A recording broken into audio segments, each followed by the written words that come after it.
تیسری چیز رسول پاک علیہ الصلاۃ والسلام نے اس حدیث پاک کے اندر ارشاد فرمائی، ہوا شہر المباسات، رمضان المبارک یہ خیر خواہی کا اور ہمدردی کا مہینہ ہے۔ مسلمان کو اللہ پاک نے ساری انسانیت کا خیر خواہ بنایا ہے۔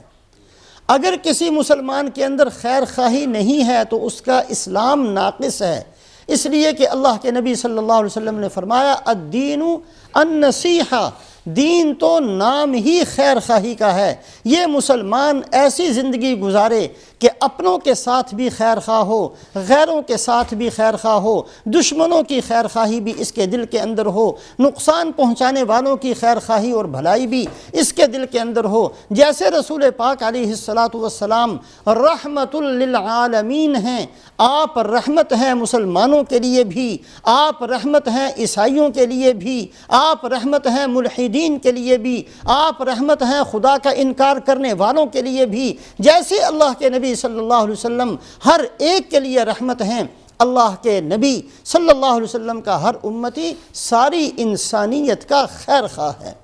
اگر اس کے اندر بدخواہی پیدا ہو گئی تو اس کے دین کے اندر نقص آتا چلا جائے گا۔ یہ مسلمان کامل مسلمان اس وقت بن سکتا ہے جب اس کے دل کے اندر خیر خواہی کا جذبہ پورا موجود ہو۔ یہ مسلمان اس طریقے سے زندگی گزارے کہ اگر کسی کی تکلیف اس کے سامنے ہو تو اس کی آنکھوں میں سے آنسو آ جائیں، اس کا دل پسیج جائے، اس کا دل نرم ہو جائے، دوسروں کی خیر خواہی کا جذبہ کہ دنیا کے اندر بھی ساری انسانیت کامیاب ہو اور آخرت کے اندر بھی ساری کی ساری انسانیت جنت میں جانے والی بن جائے۔ ہوا شہر المواسات، اللہ کے نبی صلی اللہ علیہ وسلم نے فرمایا کہ یہ مہینہ خیر خواہی کا مہینہ ہے۔ خیر خواہی سیکھنی ہے اس مہینے کے اندر۔ روزہ رکھ کے بھوکوں کی حالت کیسے ہوتی ہے اس کا اندازہ کرنا ہے، ایک ضرورت مند کی حالت کیسے ہوتی ہے اس کا اندازہ کرنا ہے۔ اس مہینے کے اندر خیر خواہی کو سیکھنا ہے۔ یہ ویسے تو ایک بہت چھوٹا سا جملہ ہے خیر خواہی، لیکن بہت ساری چیزیں اس لفظ کے اندر داخل ہیں۔ رسول پاک علیہ الصلاۃ والسلام کی ساری زندگی خیر خواہی کا دوسرا نام ہے۔ آپ سے بڑا خیر خواہ دنیا کے اندر کوئی نہیں، اور جس بندے کے اندر خیر خواہی ہوگی اتنی زیادہ مناسبت اور اتنی زیادہ مشابہت اس بندے کو اللہ کی طرف سے رسول پاک علیہ الصلاۃ والسلام کے ساتھ ملے گی۔ رسول پاک علیہ الصلاۃ والسلام نے ارشاد فرمایا کہ قیامت والے دن اللہ پاک کی طرف سے اعلان ہوگا، وہ بندے کھڑے ہو جائیں جن بندوں کا حق اللہ کہیں گے میرے ذمے ہے، جن کا حق میرے ذمے ہے، جن کا قرضہ میرے ذمے ہے، وہ بندے کھڑے ہو جائیں۔ جب یہ اعلان کیا جائے گا تو ساری دنیا کی جو انسان ہیں وہ ایک دوسرے کے منہ کو دیکھیں گے، بھائی اللہ کا قرضہ کس کے ذمے ہو سکتا ہے؟ اللہ تو دینے والے ہیں۔ اللہ پاک ایسے الفاظ ارشاد فرماتے ہیں کہ وہ بندے کھڑے ہو جائیں جن کا قرضہ میں نے دینا ہے، جن کا قرضہ میرے ذمے ہے، وہ کھڑے ہو جائیں۔ تو لوگ ایک دوسرے کو دیکھیں گے اور کوئی بندہ بھی کھڑا نہیں ہوگا، تو پھر اللہ کی طرف سے کہا جائے گا ہر وہ بندہ جس نے دوسروں کو معاف کر دیا وہ بندہ ایسا ہے کہ اس کا قرضہ میرے ذمے ہے اور آج میں اس قرضے کو ادا کروں گا۔ والکاظمین الغیظ والعافین عن الناس، اس کی تفسیر کے اندر یہ حدیث پاک مفسرین لکھتے ہیں کہ قیامت والے دن اللہ پاک یہ اعلان فرمائیں گے کہ وہ بندے کھڑے ہو جائیں جن کا میں نے قرضہ دینا ہے، اور یہ وہ بندے ہیں جو میری مخلوق کو معاف کر دیا کرتے تھے۔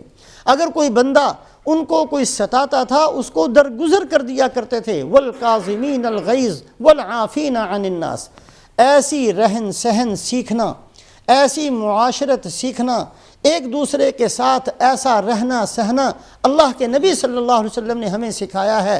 پتہ نہیں کہاں سے ہماری یہ عادت بن گئی کہ ہم نے تو اینٹ کا جواب پتھر سے دینا ہے، ہم نے تھپڑ کا جواب مکے سے دینا ہے، ہم نے ایک گالی کا جواب 20 گالیوں سے دینا ہے۔ اگر کوئی بندہ ذرا سی ہماری شان میں گستاخی کر دے، ساری زندگی اس کو معاف نہیں کرنا۔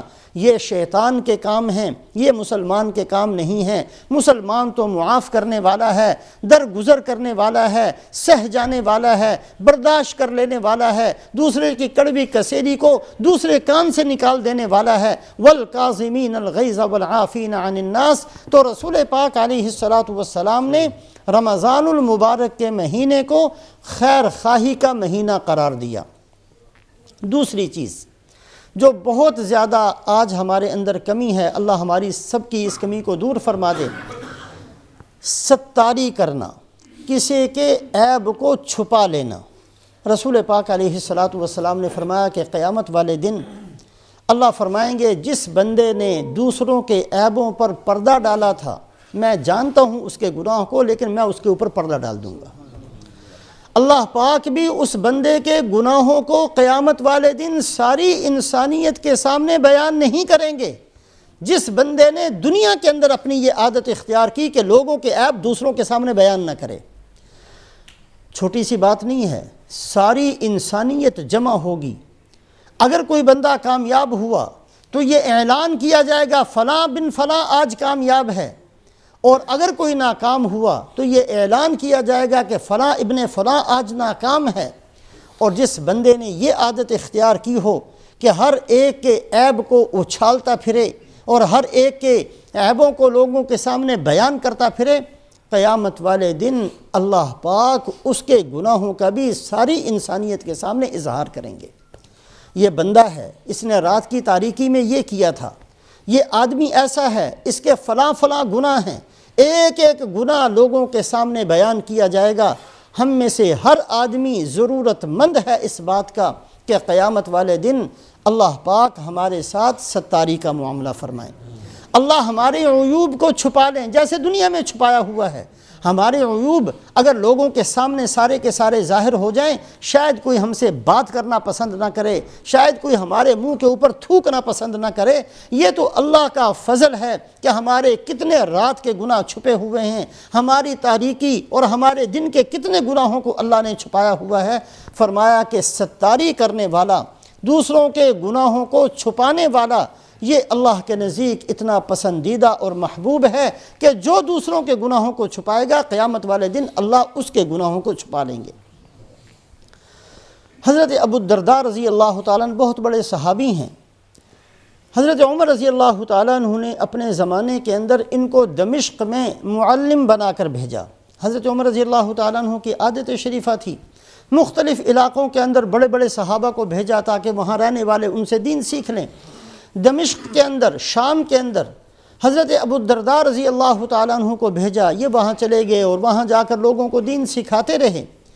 حضرت معاویہ رضی اللہ تعالیٰ عنہ جو اس علاقے کے گورنر تھے، انہوں نے ایک دفعہ ان کو خط لکھا، اور خط میں یہ لکھا کہ میں یہ چاہتا ہوں کہ دمشق کے جتنے فاسق لوگ ہیں، کرپٹ لوگ ہیں، جیسے آج کل لسٹیں بنتی ہیں نا، کرپٹ لوگوں کی لسٹ الگ، بلیک لسٹڈ ایک طرف، میں یہ چاہتا ہوں کہ ایسے لوگوں کا مجھے پتہ چل جائے کہ جتنے دنیا کے اندر فساد کرنے والے گناہ گار قسم کے لوگ ہیں، ان کی فہرست مجھے تیار کر کے بھیجو، جو کرپٹ فاسق لوگ ہیں۔ حضرت ابو الدرداء رضی اللہ تعالیٰ عنہ نے فرمایا کاتب سے کہ اس کا جواب لکھ دو، بھی مجھے ان سے کیا لینا دینا، میں کسی کو نہیں جانتا۔ تو بیٹا ساتھ بیٹھا ہوا تھا، اس نے کہا ابا جان آپ نہیں لکھتے تو میں لکھ دیتا ہوں، مجھے پتہ ہے سب کا، آپ یہ کام میرے سپرد کر دیجئے۔ دمشق کے اندر جتنے فاسق لوگ ہیں ان سب کو میں جانتا ہوں اور ان سب کی فہرست میں تیار کر دیتا ہوں۔ فہرست تیار ہوگی آپ حضرت معاویہ رضی اللہ تعالیٰ عنہ کے پاس روانہ کر دینا۔ انہوں نے کہا اچھا بیٹا چلو لکھ دو۔ اس نے ساری فہرست تیار کی اور لا کر کہا کہ ابا جان جو کام آپ نے میرے ذمہ لگایا تھا وہ میں نے ساری فہرست لکھ دی ہے۔ انہوں نے وہ فہرست اپنے ہاتھ میں لی اور کہا کہ بیٹا سب سے اوپر اپنا نام بھی لکھ دو، اس کے اوپر سب سے پہلے اپنا نام بھی لکھ دو، اس لیے کہ اگر تمہیں ان سب کا پتہ ہے تو یقیناً تم بھی انہی کے اندر شمار ہو۔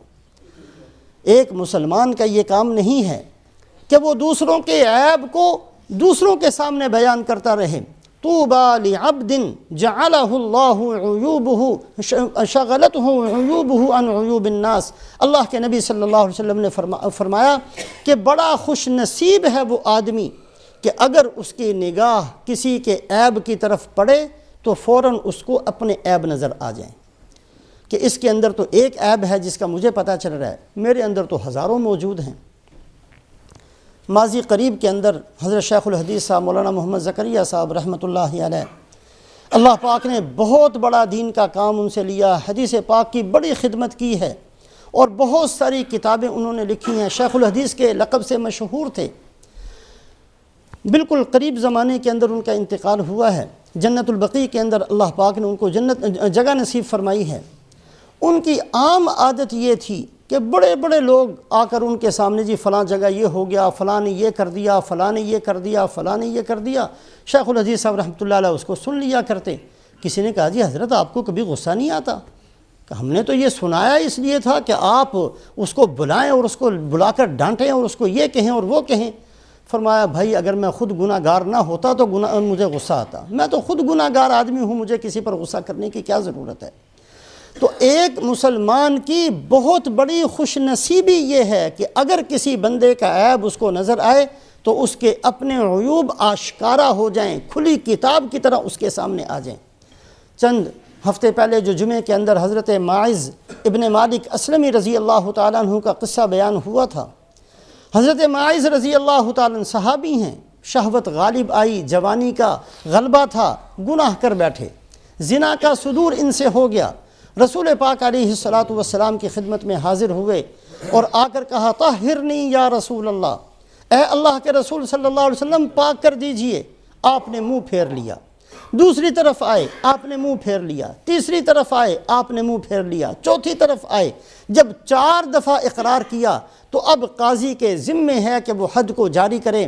رسول پاک علیہ السلام نے حد کو جاری کرنے کا حکم دیا، اور جب تحقیق کی تو پتہ چلا کہ جب ان سے غلطی ہو گئی تھی تو انہوں نے اپنے قبیلے کے ایک آدمی حزال اسلمی سے اس گناہ کا ذکر کیا کہ مجھ سے یہ غلطی ہو گئی ہے۔ وہ بھی بڑے خیر خواہ تھے ان کے، وہ یہ سمجھ کر کہ دنیا کی سزا دنیا کے اندر ہی مل جانی چاہیے، آخرت کا نقصان نہ ہو، انہوں نے یہ مشورہ دیا تھا کہ جاؤ اور جا کر رسول پاک علیہ السلام کے سامنے اپنے گناہ کا اقرار کرو۔ ان کے کہنے پر یہ حضرت ماعز رسول پاک علیہ السلام کی خدمت میں حاضر ہوئے تھے اور 4 دفعہ انہوں نے اقرار کیا تھا۔ آپ صلی اللہ علیہ وسلم نے حد کے جاری کرنے کا حکم فرما دیا، لیکن حزال کو بلا کر یہ کہا لو سترتہ بثوبک کان خیرا لک، اے حزال جب اس نے تجھ سے مشورہ کیا تھا، تو نے یہ مشورہ دے کر کہ حضور صلی اللہ علیہ وسلم کے سامنے جا کر اقرار کرو، یہ مشورہ دے کر تو نے اچھا کام نہیں کیا۔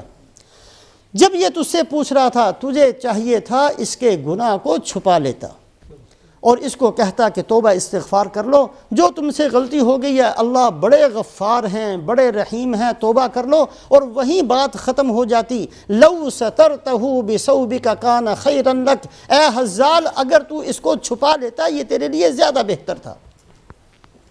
اب اللہ کے نبی صلی اللہ علیہ وسلم نے حکم دے دیا، حد جاری ہوئی، لہٰذا پتھر مارنے شروع کیے۔ جب پتھر بہت سارے پڑتے رہے تو ایک موقع ایسا آیا کہ یہ زخموں کی شدت کی وجہ سے اس جگہ کو چھوڑ کر بھاگے۔ جگہ کو چھوڑ کر بھاگے تو جو پتھر مارنے والے تھے وہ وہیں کھڑے رہ گئے۔ 2-4 بندے ان کے پیچھے بھاگے، پتھر لے کر بھاگتے ہوئے کو پتھر مارا۔ آگے ایک آدمی کھڑا تھا، اس کے پاس اونٹ کی ایک بڑی ساری ہڈی، جو اونٹ کی بڑی ساری ہڈی اس کے ہاتھ میں تھی، اس نے اتنے زور سے ماری کہ یہ وہیں گرے اور وہیں ان کی روح نکل گئی۔ آپ صلی اللہ علیہ وسلم کو سارا قصہ پہنچا کہ جی ایسا ہوا، انہوں نے اتنے پتھر کھائے، اتنے زخمی ہو گئے اور وہ بالکل وہیں کھڑے ہوئے پتھر کھاتے رہے، لیکن آخر کے اندر ایک وقت ایسا آیا کہ وہ زخموں کی شدت کی وجہ سے وہاں سے بھاگے ہیں۔ تو جب بھاگے ہیں تو فلاں صحابی پیچھے بھاگا ہے اور فلاں آدمی نے اونٹ کی ہڈی مار کر ان کو ختم کر دیا۔ آپ نے فرمایا فَهَلَّا تَرَكْتُمُوهُ، جب وہ بھاگ رہا تھا تو اللہ کے بندو تمہیں کس نے کہا تھا کہ اس کے پیچھے بھاگو؟ اس کو جانے دیا ہوتا، لَعَلَّهُ أَن يَتُوبَ فَيَتُوبَ اللَّهُ عَلَيْهِ، شاید وہ جا کر توبہ کر لیتا اور اللہ اس کی توبہ کو قبول کر لیتے۔ حالانکہ حد جاری ہوئی ہے، شریعت کا حکم اس کے اوپر لاگو ہوا ہے، پھر بھی اللہ کے نبی صلی اللہ علیہ وسلم اپنی امت کو منع فرماتے ہیں کہ دوسروں کے عیوب کے پیچھے نہ بھاگو۔ صحابہ فرماتے ہیں 2 دن گزرے یا 3 دن گزرے، آپ صلی اللہ علیہ وسلم نے خطبہ دیا، اور خطبے کے اندر آپ نے ارشاد فرمایا کہ ماعز نے ایسی توبہ کی ہے، لقد تاب توبۃ لو قسمت علی امت لوسعتہم، ایسی توبہ ماعز نے کی ہے کہ اگر پوری امت پر تقسیم کر دی جائے تو اللہ سب کو ہی بخش دے، ایسی توبہ کی ہے۔